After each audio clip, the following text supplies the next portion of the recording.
বোয়ালখালীতে জ্যেষ্ঠপুরা রমণীমোহন উচ্চ বিদ্যালয়ে এসএসসি পরীক্ষার্থীদের বিদায় সংবর্ধনা অনুষ্ঠিত হয়েছে। ৭ এপ্রিল সোমবার জ্যেষ্ঠপুরা রমণীমোহন উচ্চ বিদ্যালয়ে হলরুমে এই অনুষ্ঠান অনুষ্ঠিত হয়।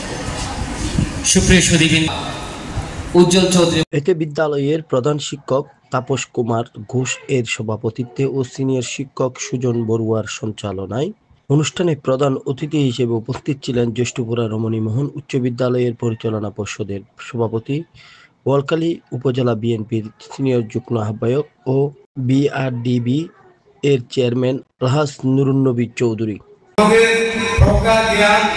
অভিজ্ঞতা এবং শিক্ষক শিক্ষিকা মন্ডলীদের পড়াশোনার মাধ্যমে যেহেতু গড়ে তুলেছেন, তার সাথে বেশি অবজ্ঞা এবং অধীর আগ্রহ অবস্থান করছেন তোমাদেরকে এই যে মেট্রিক পাস করে এই যে উচ্চতর বিদ্যালয়ে এবং উচ্চতর ডিগ্রি বা উচ্চতর লেখাপড়া যাতে তোমাদেরকে। এই সময় অন্যান্যদের মধ্যে আরও বক্তব্য রাখেন সহকারী শিক্ষক উজ্জ্বল চৌধুরী, সাবেক ধর্মীয় শিক্ষক রাহাত উল্লাহ, সিনিয়র শিক্ষক সরোজ গাঙ্গুলি, সিনিয়র শিক্ষিকা বিনীতা বড়ুয়া।